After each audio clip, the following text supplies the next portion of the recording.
Vamos entrar agora na Lei do Juizado Especial Criminal. Bom, antes de adentrar na Lei do Juizado Especial Criminal, eu quero falar para vocês como é que funciona o procedimento dentro do processo penal.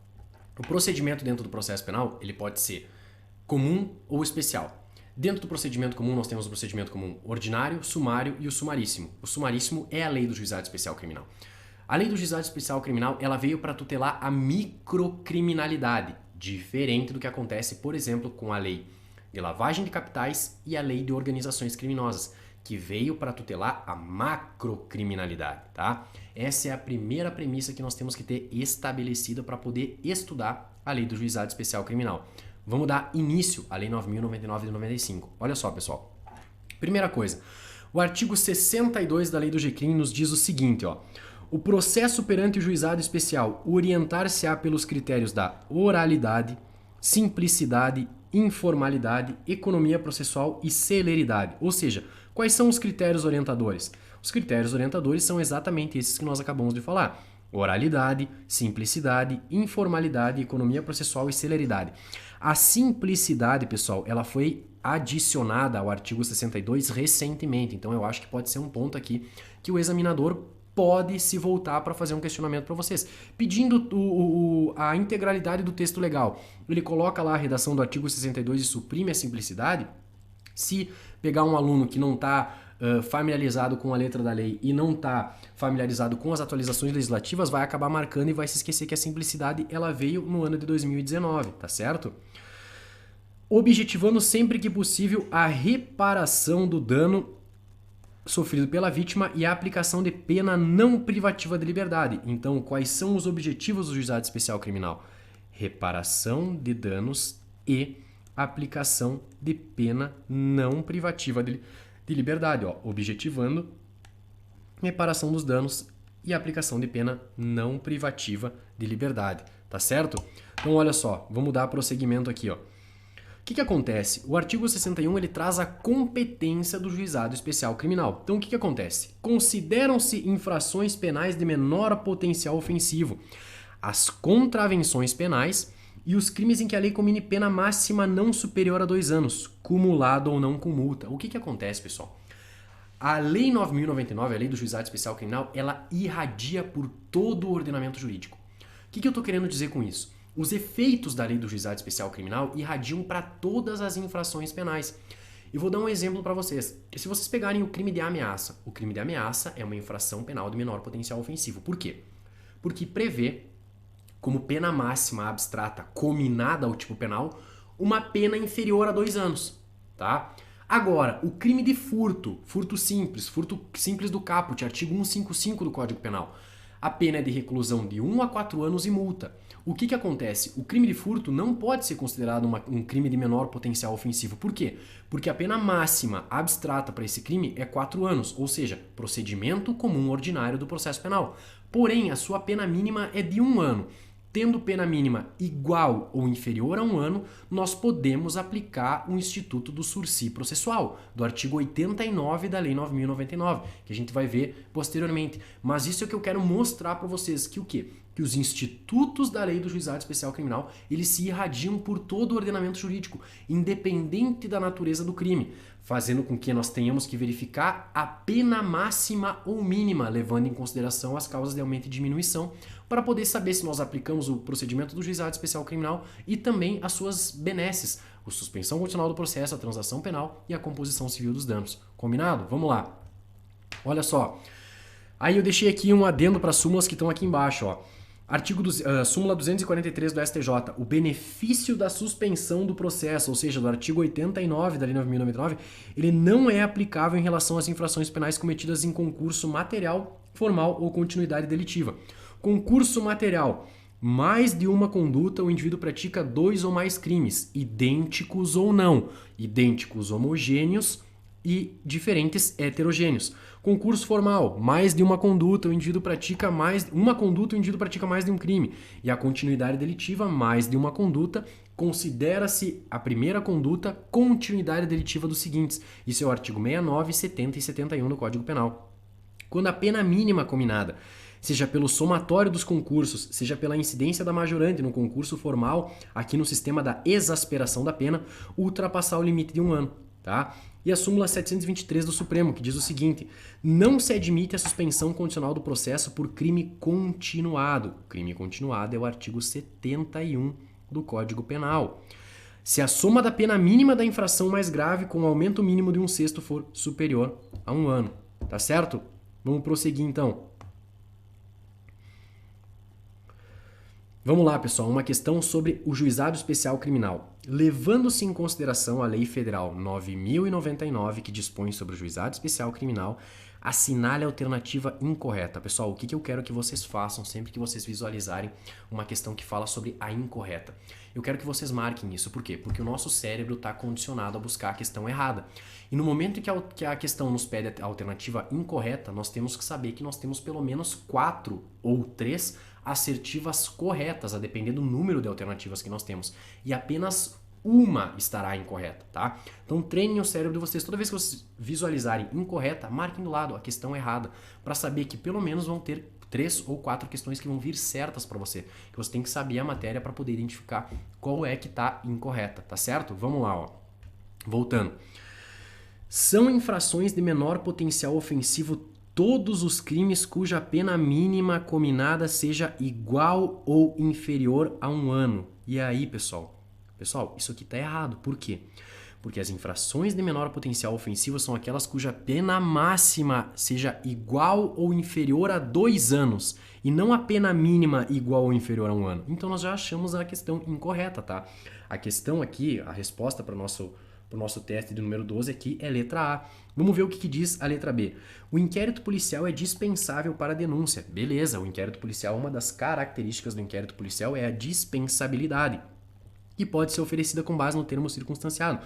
O termo circunstanciado está no artigo 69 da Lei do Juizado Especial Criminal, que é um procedimento de investigação utilizado pela polícia, atividade de polícia judiciária, com menos formalidades do que o inquérito policial, tá? Letra C. Se o autor de uma infração penal de menor potencial ofensivo for encaminhado imediatamente ao juizado criminal, não se imporá prisão em flagrante. Perfeito, pessoal. Isso aqui também está correto. Letra D. No caso de lesão corporal de natureza leve, o exame de corpo de delito é prescindível para a denúncia, quando a materialidade do crime estiver demonstrada por um atestado médico. Perfeito. C. No curso de um inquérito policial em que se investiga um roubo, a polícia judiciária também constatar a ocorrência de uma infração penal de menor potencial ofensivo conexa, todos os fatos criminosos poderão ser apurados nesse mesmo procedimento policial, não havendo necessidade de elaborar paralelamente o termo circunstanciado. Perfeito, vai ser elaborado tudo dentro do inquérito policial, tá certo? Vamos lá. Artigo 63 do Juizado Especial Criminal, pessoal. Olha só o que diz o artigo 63. A competência do juizado será determinada pelo lugar em que foi praticada a infração penal. E aí, o que é o nosso primeiro passo? É determinar a justiça competente. Vocês lembram quando eu falei para vocês sobre a determinação da justiça competente? Nós precisamos saber se se trata de justiça comum estadual ou federal ou de justiça especial, tá certo? Então, vamos lá. Justiça comum federal, regra geral, competência do artigo 109 da Constituição, compete aos tribunais e juízes federais processar e julgar originariamente o crime de tráfico internacional de drogas, crimes previstos em tratados internacionais que foram ratificados pelo Brasil, não sendo de competência do artigo 109 da Constituição Federal, de forma residual da Justiça Estadual. E aí nós temos as justiças especiais. Isso é determinar a justiça competente, tá certo? Vamos voltar aqui, ó. E aí depois determinar a competência em razão do lugar. Qual é a competência em razão do lugar com base no artigo 63 da Lei do Juizado Especial Criminal? É o lugar em que foi praticada a infração penal. Ali vai ser o local competente para a apuração e processamento dessa infração penal. Tá certo, pessoal? Eu vi que o nosso tempo também para esse bloco já se esgotou e eu vou fazer um pequeno intervalo com vocês e eu volto para o próximo bloco para a gente dar seguimento ao estudo da Lei do Juizado Especial Criminal. Aguardo vocês. Até lá!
Salve, salve galera, a gente está de volta agora para dar continuidade à lei do juizado especial criminal. Falei para vocês já aqui no nosso encontro sobre a lei de abuso de autoridade, falei também sobre a lei de drogas, falei sobre o Estatuto do Desarmamento e agora a gente está continuando o nosso estudo sobre a lei do juizado especial criminal. Então vamos dar seguimento para a gente encerrar a lei do juizado e partir para mais uma legislação. É muita informação porque eu quero preparar você da melhor forma possível para o dia 21 para sua prova da PC do Paraná. Valeu? Vamos lá! Olha só, o artigo 66 nos diz o seguinte, pessoal. A citação será pessoal e far-se-á no próprio juizado, sempre que possível, ou por mandado. Aí o que acontece? O parágrafo único, ó. Não encontrando o acusado para ser citado, o juiz encaminhará as peças existentes ao juízo comum para adoção do procedimento previsto em lei. Quais são as hipóteses de afastamento da competência do GCRIM? Depois de ir para o juízo comum, feita a citação, os autos se tornam ajuizados? São as duas perguntas que eu deixo aqui para a gente responder. Primeira coisa, o que acontece, pessoal? Há duas possibilidades de afastamento do procedimento do juizado especial criminal. Uma delas, citação por edital. A lei do juizado especial criminal, ela não prevê a citação editalícia. Desse modo, se for necessário fazer a citação por edital de um indivíduo que inicialmente estaria sendo processado pelo procedimento do juizado especial criminal, do procedimento sumaríssimo, não vai poder ser feito no juizado. Nesse caso, se nós necessitarmos fazer uma citação por edital, as peças desse termo circunstanciado, desse processo, dos autos desse processo, vão ter que ser remetidos à justiça comum, ou seja, a uma vara criminal comum. Por quê? Porque a lei do juizado especial criminal não prevê a citação por edital. A citação editalícia é uma das hipóteses de afastamento da competência do GCRIM, tá certo? A segunda, pessoal, hipótese de afastamento da competência do GCRIM é a perícia. O que isso quer dizer? Se for necessário fazer uma perícia mais complexa dentro do procedimento comum sumaríssimo, ou seja, dentro de um termo circunstanciado, vai ser necessário a remessa para a justiça comum, para uma vara criminal comum. Eu vou dar um exemplo, pessoal. Vocês imaginem a situação em que nós necessitamos de uma perícia grafotécnica. Necessitando de uma perícia grafotécnica, nós vamos ter que obrigatoriamente remeter esses autos à justiça comum, a uma vara criminal comum, para ser processado mediante o procedimento. Nesse caso, saindo do juizado, nós vamos para dentro do procedimento comum sumário e depois do sumário o procedimento comum ordinário, tá certo? Então essas são as duas hipóteses de afastamento da competência do GCRIM, que é o quê? Citação editalícia e também a realização de perícia complexa, ou seja, uma perícia que necessita de um estudo mais aprofundado para se determinar a materialidade daquele crime, tá bom? Outra coisa, qual é a nossa segunda pergunta? Depois de ir para o juízo comum, feita a citação, por exemplo, a gente fez a citação por edital do indivíduo lá na justiça comum, na vara criminal comum. Os autos retornam ao juizado? Não, pessoal, os autos não vão retornar ao juizado. Por quê? Porque no momento em que houve o afastamento do GCRIM por ausência de previsão legal de citação editalícia, os autos vão até a justiça comum, vão até uma vara criminal comum e lá prosseguem, ou seja, haverá a perpetuação da jurisdição, a perpetuatio jurisdictionis a gente chama. Nesse caso, haverá a perpetuação da jurisdição ali e aquele procedimento inicial do juizado especial criminal vai ser processado numa vara comum, sem, pessoal, excluir as técnicas especializadoras que nós temos dentro do procedimento do juizado especial criminal. Composição civil dos danos, transação penal e suspensão condicional do processo, tá certo? Mas o processo permanece na vara comum, tá combinado? Vamos lá. Dando prosseguimento aqui, ó. A fase preliminar que se inicia o juizado especial criminal, ela está prevista no artigo 69 e ela nos diz o seguinte, ó. A autoridade policial, o que acontece? Aqui o artigo 69, pessoal, eu estou falando do termo circunstanciado. O que acontece, ó? A autoridade policial, ao tomar conhecimento, lavrará termo circunstanciado e o encaminhará imediatamente ao juizado, às varas dos juizados especiais criminais, com o autor do fato e a vítima, providenciando as requisições e exames periciais necessários. Aqui, pessoal, vocês não podem confundir exames periciais necessários com uma perícia complexa, como eu falei. Um exame pericial necessário, por exemplo, é um auto de exame de corpo de delito. Por exemplo, em um crime de vias de fato, e aí esse auto de exame de corpo de delito que vem do hospital, que faz o auto imediatamente após a ocorrência do fato. Então, por exemplo, nós temos uma contravenção penal de vias de fato, a pessoa é encaminhada até o posto médico, faz esse autoexame de corpo de delito e esse é um exame pericial, entre aspas, simplório, para testar a vermelhidão na pele por conta das vias de fato. Nesse caso, isso não é uma perícia complexa, mas a lei se referiu dessa forma. Então é isso que eu não quero que vocês confundam. Uma perícia complexa com um exame pericial necessário, tá certo? Vamos voltar. Ao autor do fato que após a lavratura do termo for imediatamente encaminhado ao juizado ou assumir o compromisso dele com parecer, não se imporá prisão em flagrante. Lembra a nossa questão anterior? Nem se exigirá fiança. Em caso de violência doméstica, o juiz poderá determinar como medida de cautela seu afastamento do lar, domicílio, local de convivência da vítima. Pessoal, isso aqui a gente tira fora porque isso aqui não diz respeito ao juizado especial criminal. Aqui nós temos a lei 11.340. 11.340 de 2006, que fala sobre a Lei Maria da Penha, tá certo? E aí aqui eu coloquei uma diferença entre inquérito policial e termo circunstanciado. Basicamente, pessoal, a diferenciação entre termo circunstanciado e inquérito policial diz respeito ao relatório. Por quê? O inquérito policial, assim como o termo circunstanciado, ele é dispensável, ele é sigiloso, ele é feito por autoridade oficial do Estado. Todas essas características que estão inerentes ao inquérito policial, elas se remetem ao termo circunstanciado. Porém, o termo circunstanciado ele é um procedimento policial mais simplório. Uma diferenciação básica que vocês precisam gravar, que vocês tenham em mente a respeito do inquérito policial e do termo circunstanciado, é que o termo circunstanciado ele não tem relatório, ou seja, o delegado de polícia ele faz as diligências necessárias ali dentro do termo circunstanciado e encaminha ao Poder Judiciário. Essa é a atitude que o delegado de polícia tem no que diz respeito ao termo circunstanciado, diferente do que acontece com o inquérito policial, em que nós temos perícias mais complexas, nós temos diligências mais complexas e ao final o delegado de polícia ele relata esse inquérito, ele encerra esse inquérito através de um ato privativo, em que ele indicia determinado indivíduo, ou seja, ele faz a primeira imputação criminal contra alguém pela prática de determinado fato criminoso. Dentro do termo circunstanciado não há essa imputação, não há esse relatório, há apenas a conjugação de peças processuais, possamos dizer assim, que se juntam no termo circunstanciado, formam aquele caderninho inquisitorial e ele é remetido ao Poder Judiciário, tá certo? Então uma diferença principal é a ausência de relatório no termo circunstanciado. Combinado? Vamos lá. Prosseguindo então, ainda dentro da fase preliminar, nós temos o artigo 72, 74 e 75. Olha só, na audiência preliminar, pessoal, ou seja, praticado o fato criminoso, vai ser marcada uma audiência preliminar dentro do juizado especial criminal, em que vai estar presente o representante do Ministério Público, o autor do fato criminoso e a vítima, e se possível o responsável civil, acompanhado por seus advogados, e o juiz esclarecerá sobre a possibilidade de composição civil dos danos. O que é a composição civil? A composição civil nada mais é do que um acordo formulado entre autor e vítima de forma pecuniária para cobrir os gastos que eventualmente a vítima teve por conta do fato criminoso praticado pelo autor do fato. Tá? E da aceitação de propósito de aplicação imediata de pena não privativa de liberdade. Isso é a transação penal que nós vamos ver posteriormente. Então olha só, o artigo 74 diz o seguinte: a composição dos danos será reduzida a escrito, ou seja, o autor do fato e a vítima vão conversar a respeito do que seria um denominador comum sobre essa composição civil, um valor ideal para essa composição civil, e isso vai ser reduzido a termo pelo escrivão ou pelo estagiário do Poder Judiciário que ali trabalha junto com o juiz fazendo essas audiências, tá certo? Voltando. E homologada pelo juiz mediante sentença irrecorrível, ou seja, a composição civil ela é irrecorrível. Isso que vocês precisam gravar, tá? A composição civil ela é irrecorrível, tá? Terá eficácia de título a ser executado no juízo civil competente. Então, o que acontece?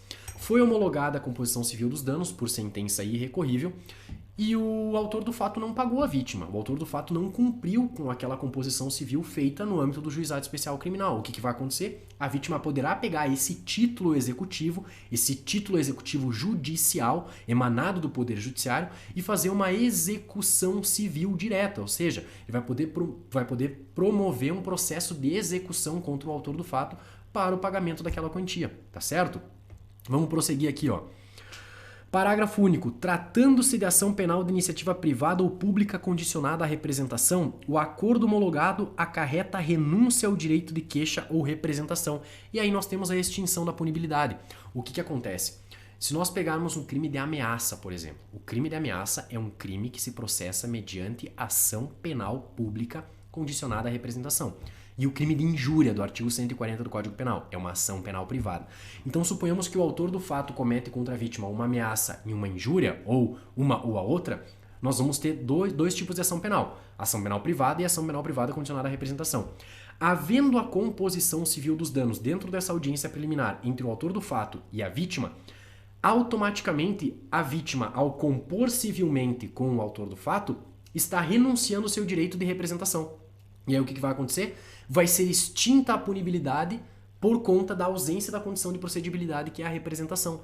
E aí o processo vai morrer por ali. A vítima só vai poder cobrar na justiça comum, aí fazendo a execução civil dessa composição civil dos danos, caso o autor do fato não pague. Mas nesse caso vai acontecer a renúncia ao direito de representação, tratando-se de crime de ação penal privada ou de ação penal pública condicionada à representação. Isso não acontece nos crimes de ação penal pública incondicionada. Eu já vou dar um exemplo para vocês. Vamos voltar aqui. Ó. Olha só. Não obtida a composição dos danos civis, será dada imediatamente ao ofendido a oportunidade de exercer o direito de representação verbal, que será reduzido a termo. Por exemplo, no crime de ameaça, os dois foram remetidos ao Poder Judiciário, ao Juizado Especial Criminal, à vara do Juizado Especial Criminal no Poder Judiciário, e não houve a composição civil. Mas aí até aquele momento a vítima não havia representado contra o autor do fato. Aí ela viu que não teve jeito, não teve conversa, o autor do fato de jeito nenhum queria fazer uma composição civil, vai ser aberto para ela, a vítima, a oportunidade de fazer a representação. E aí, com a representação, o membro do Ministério Público tendo elementos de materialidade, a gente fala provas de materialidade e indícios suficientes de autoria ou participação. Mas eu quero que fique bem claro para vocês, pessoal, que na seara inquisitorial, na seara do inquérito policial, nós não falamos em prova, nós falamos em elementos informativos. Só que isso está tão enraizado na comunidade jurídica que isso acabou se tornando, entre aspas, um mantra. Na verdade, a gente fala em provas de materialidade insuficientes de autoria ou participação no que diz respeito ao inquérito policial, mas ali dentro da seara do inquérito nós estamos falando de elementos informativos. Provas só a partir do crivo do contraditório e da ampla defesa dentro do Poder Judiciário, tá? Como o inquérito policial ele não contempla contraditório e ampla defesa, nós não poderíamos falar em prova. Mas essa terminologia da prova, ela pode servir, por exemplo, quando o membro do MP ele oferece uma denúncia recebendo peças de um processo judicial. Aí acontece de ter provas, tá?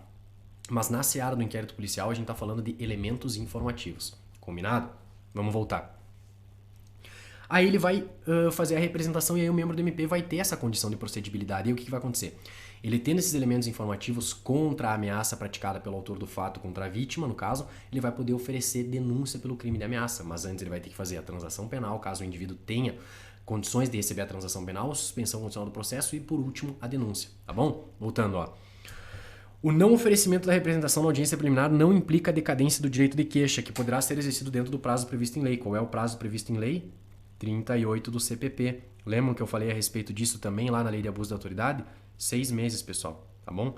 6 meses. É possível composição civil em ação penal pública incondicionada? E aí, galera? Pessoal, é possível sim, eu vou dar um exemplo para vocês. Vocês imaginem a situação numa violação de domicílio. A violação de domicílio do artigo 140 do Código Penal é uma ação penal pública incondicionada, é perseguido mediante ação penal pública incondicionada. E aí o que acontece? Violou o domicílio da vítima e acabou danificando a porta, por exemplo. Nesse caso, pode ser feita uma composição civil dos danos por conta dos estragos na porta da residência e isso não vai fazer com que haja renúncia ao direito de representação. Por quê? Porque é uma ação penal pública incondicionada. Se a ação penal fosse condicionada à representação ou ação penal privada, como eu dei o exemplo, ameaça, injúria, aí ficaria renunciado o direito de representação. Porém, como se trata de ação penal pública incondicionada, em que o Ministério Público independe de qualquer requisito da vítima para propor uma ação penal, feita a composição civil dos danos, o processo vai poder seguir sem que haja a renúncia ao direito de representação. Combinado? Espero que vocês tenham entendido. Qualquer dúvida, eu fico amplamente ao dispor dos senhores nas minhas redes sociais, pessoal. Já falei para vocês, qualquer dúvida que tenha ficado dessa aula ou dos outros blocos, podem vir me procurar. A prova de vocês agora é dia 21 de fevereiro, a prova está confirmada. Até então, até esse momento, a nossa aula está confirmada aí para o dia 21. E eu espero realmente, pessoal, que vocês façam uma excelente prova. Então, para que não fique nenhuma dúvida, qualquer coisa podem vir me procurar, que sim, eu vou estar amplamente ao dispor de vocês para solucionar qualquer dúvida, tá certo? Vamos voltar então. Olha só. O rol do artigo 107 do Código Penal que fala sobre as causas de extinção da punibilidade, ele é um rol taxativo ou exemplificativo? Pessoal, desse modo eu posso confirmar para vocês que se trata de um rol exemplificativo. Por quê? Porque uma das causas de extinção da punibilidade é a renúncia ao direito de representação. Ou seja, há uma causa de extinção da punibilidade prevista no ordenamento jurídico penal que está fora do artigo 107 do Código Penal. Então a gente pode confirmar que o rol do artigo 107 do CP é um rol exemplificativo e não um rol taxativo, tá certo? Seguindo, ó, a transação penal, pessoal, o Instituto da Transação Penal, olha só. Havendo representação, nos casos de ação penal pública condicionada à representação ou tratando-se de crime de ação penal pública incondicionada, o exemplo que eu falei para vocês sobre a violação de domicílio, não sendo o caso de arquivamento, ou seja, o membro do Ministério Público verificou que há elementos para oferecer denúncia, não vai poder promover o arquivamento. O Ministério Público poderá propor a aplicação imediata de pena restritiva de direito, aquelas previstas lá no artigo 43 do CP, ou multa a ser especificado na proposta. E aí o que diz o parágrafo 1º, ó? Nas hipóteses de ser a pena de multa única aplicável, o juiz pode reduzir até a metade, levando-se em consideração as características econômicas do autor do fato. Parágrafo 2º. Não se admitirá a proposta se ficar comprovado: 1. Ter sido o autor da infração condenado pela prática de crime a pena privativa de liberdade por sentença definitiva. Então, a contrário senso, se o indivíduo for condenado a uma pena de multa, ele vai poder sim ser beneficiado pela transação penal. Claro que ele precisa preencher outros requisitos, mas aqui quero deixar claro para vocês, havendo condenação à pena privativa de liberdade, tá fora, mas havendo condenação à pena de multa, é possível sim. Vamos prosseguir. Inciso 2º, ter sido o agente beneficiado anteriormente no prazo de 5 anos pela aplicação de pena restritiva de direitos ou multa nos termos deste artigo. Quando inicia a contagem dos 5 anos para nova transação? Pessoal, a contagem dos 5 anos para nova transação é da data do oferecimento da transação penal. A data da audiência em que é oferecida a transação penal, a partir daquela data conta-se 5 anos para frente para o oferecimento de nova transação penal, tá certo? Voltando. Não indicarem os antecedentes, a conduta social e a personalidade do agente, bem como os motivos e as circunstâncias, ser necessária e suficiente a adoção da medida. Parágrafo 3º. Aceita a proposta pelo autor, ou seja, o autor da infração aceitou as penas restritivas de direito que lhe foram impostas, vai ser submetido à apreciação do juiz que vai homologar ou não. Parágrafo 4º. Acolhendo a proposta do Ministério Público e aceita pelo autor da infração, o juiz aplicará a pena restritiva de direito ou multa que não importará em reincidência, sendo registrado apenas para impedir novamente o mesmo benefício no prazo de 5 anos. Ou seja, pessoal, isso vai ficar somente dentro do sistema do Poder Judiciário. Para quê? Para quando um membro do Ministério Público, por exemplo, receber um termo circunstanciado envolvendo esse agente, tirar uma FA, uma folha de antecedentes, lá dentro do seu sistema interno, para ver se ele já foi beneficiado ou não com a transação penal, para ele ter conhecimento se ele pode oferecer novamente ou não o novo benefício para aquele indivíduo. Tá combinado? Vamos prosseguir, pessoal. Olha só. Parágrafo 5º. Da sentença prevista no parágrafo anterior, caberá a apelação referida no artigo 82 desta lei. A apelação, nesse caso aqui da Lei do Juizado Especial Criminal, é 10 dias, pessoal, tá? Diferente do Código de Processo Penal.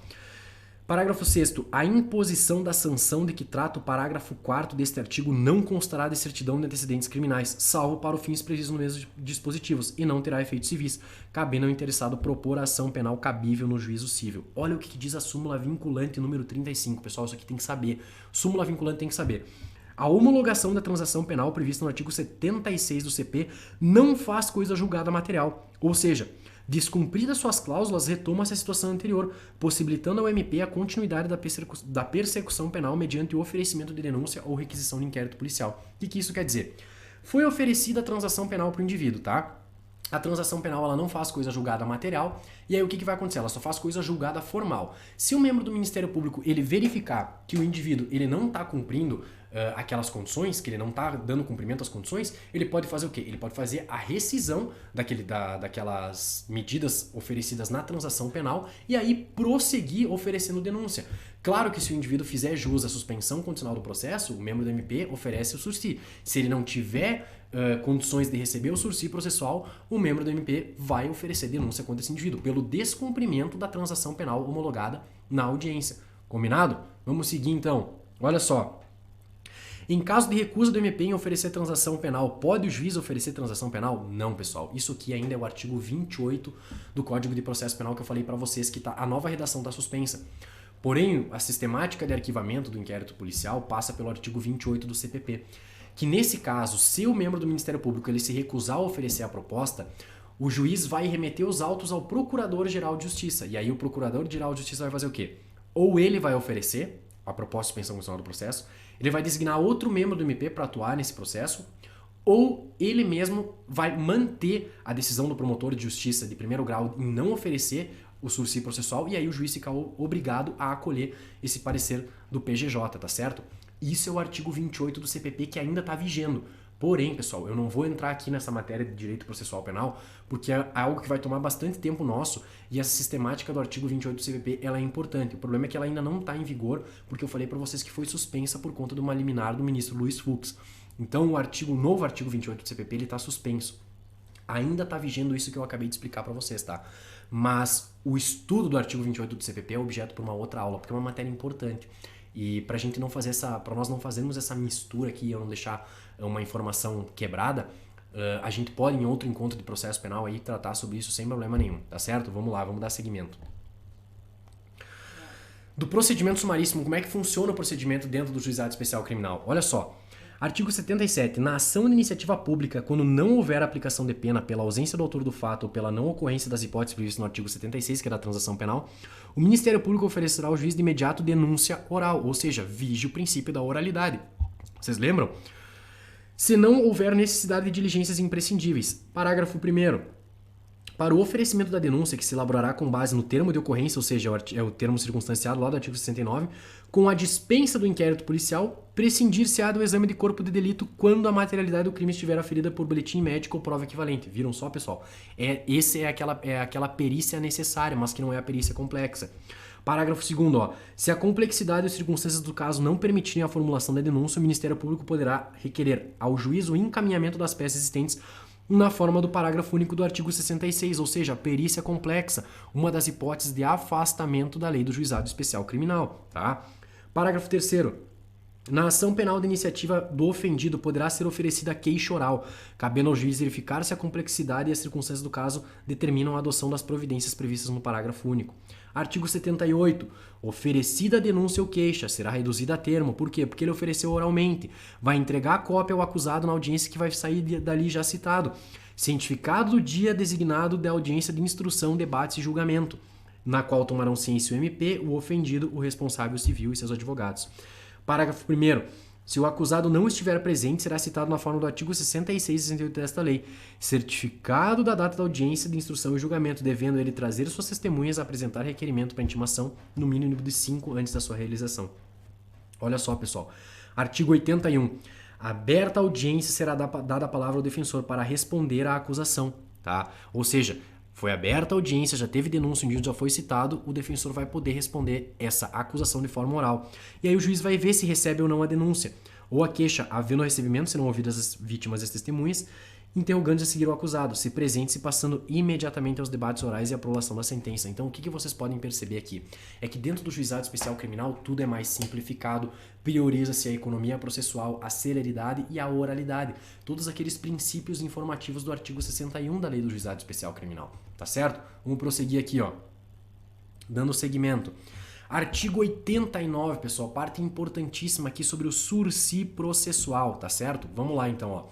Artigo 89. Nos crimes em que a pena mínima combinada for igual ou inferior a 1 ano. Lembram que eu falei para vocês que isso aqui se irradia por todo o ordenamento jurídico. Eu dei o exemplo do crime de furto. Abrangidas ou não por esta lei, o Ministério Público, ao oferecer denúncia, poderá propor o sursi processual por 2 a 4 anos. Isso é o que a gente chama de período de prova, tá? Isso é o período de prova. Desde que o acusado não esteja sendo processado ou não tenha sido condenado por outro crime, presentes os demais requisitos que autorizam a suspensão condicional da pena lá do artigo 77 do CP. Parágrafo 1º. Aceita a proposta pelo acusado e seu defensor, na presença do juiz, este, recebendo a denúncia, poderá suspender o processo, submetendo o acusado ao período de prova sobre as seguintes condições, ou seja, a suspensão do processo vai fazer com que a prescrição também fique suspensa, tá? Reparação do dano, salvo impossibilidade de fazê-lo, proibição de frequentar determinados lugares, proibição de se ausentar da comarca onde reside sem autorização do juiz, comparecimento pessoal e obrigatório ao juízo mensalmente para informar e justificar as suas atividades. Ou seja, pessoal, digamos que o indivíduo está sendo processado pela prática do crime de furto simples, o furto caput. E aí o que acontece? O membro do MP verifica que ele preenche os requisitos para a suspensão condicional do processo. O membro do MP oferece a suspensão condicional do processo para o acusado por um período de prova de 2 anos, estipula essas condições aqui que a gente acabou de ver e o processo vai ficar suspenso por 2 anos. Se ele cumprir todas as condições nesses 2 anos, vai haver a extinção da punibilidade pelo integral cumprimento das condições do sursi processual. Mas claro que o indivíduo não é obrigado a aceitar o sursi processual. Se o indivíduo chega com o seu defensor e fala assim, não, eu não vou aceitar porque eu não cometi esse crime, eu sou inocente, ele não é obrigado a aceitar. Ele não é. É uma proposta que é oferecida. Ele tem a faculdade de aceitar ou não. Isso fica a critério do acusado, tá certo? Vamos lá. Parágrafo 2º. O juiz poderá especificar outras condições a que fica subordinada a suspensão, desde que adequadas ao fato e à situação pessoal do acusado. A suspensão será revogada se no curso do prazo o beneficiário vier a ser processado por outro crime, ou seja, essa aqui é uma revogação obrigatória, ou seja, se no curso do sursi processual o indivíduo vier a ser processado por outro crime, o juiz vai revogar a suspensão condicional do processo e esse processo que anteriormente estava suspenso vai voltar a correr. Então o indivíduo tem uma suspensão condicional do processo pelo crime de furto e aí ele acaba praticando um roubo.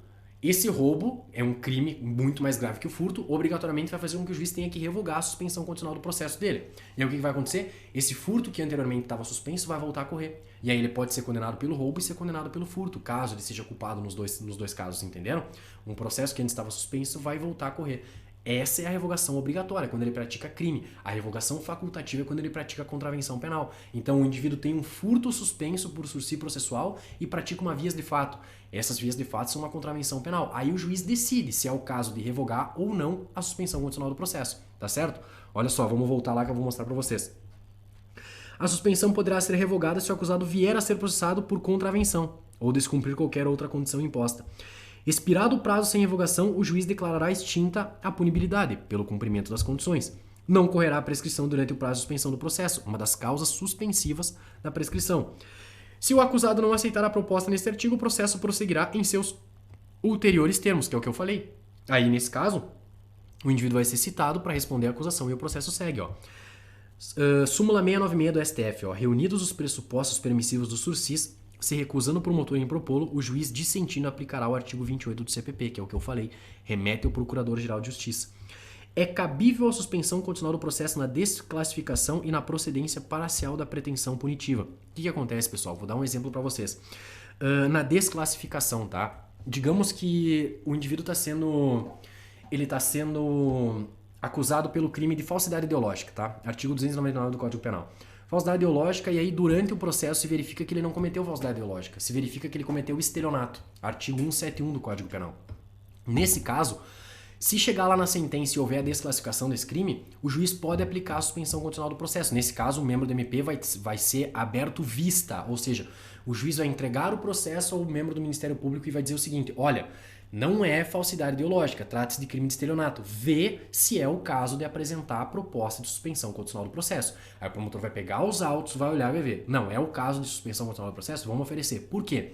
Porque o estelionato prevê como pena mínima 1 ano, pessoal. Ou seja, ele está lá no artigo 171 do Código Penal, mas prevê uma pena mínima de 1 ano. Ou seja, é o patamar necessário para poder oferecer a suspensão condicional do processo do artigo 89 da Lei 9.099, tá certo? Agora, a procedência parcial da pretensão punitiva. Suponhamos que o indivíduo esteja sendo acusado de contrabando e descaminho, tá? O que acontece?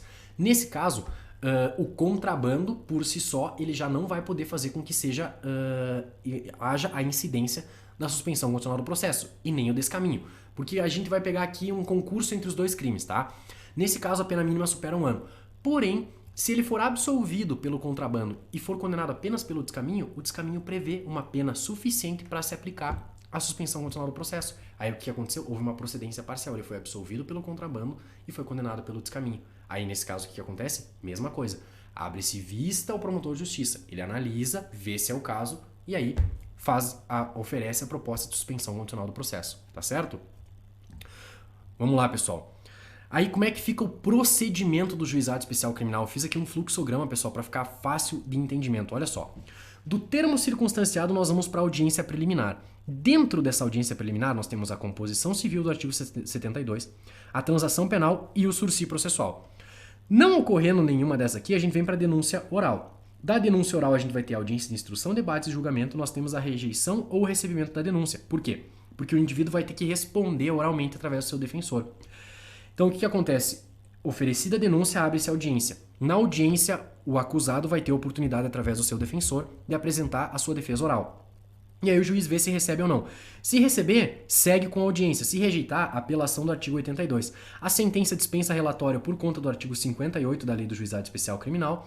E dessa sentença, o que cabe? Apelação, embargos e recurso extraordinário para o STF. A apelação da turma recursal. Tá, professor, mas não cabe recurso especial? Não, galera. O recurso especial ele não cabe nas decisões do Juizado Especial Criminal, porque, segundo o artigo 105 da Constituição Federal, só cabe recurso especial de decisão de tribunal. E o Juizado Especial Criminal ele é composto por turmas recursais que não são consideradas tribunais. Desse modo, pessoal, é até estranho. Cabe recurso extraordinário para o Supremo, mas não cabe recurso especial para o STJ, tá certo? Desse modo, pessoal, a gente encerra a lei do Juizado Especial Criminal. Eu volto no próximo bloco agora, que a nossa aula já se encerrou aqui por esse bloco. Eu volto no próximo para encerrar com vocês por completo o estudo das nossas legislações especiais. Até lá!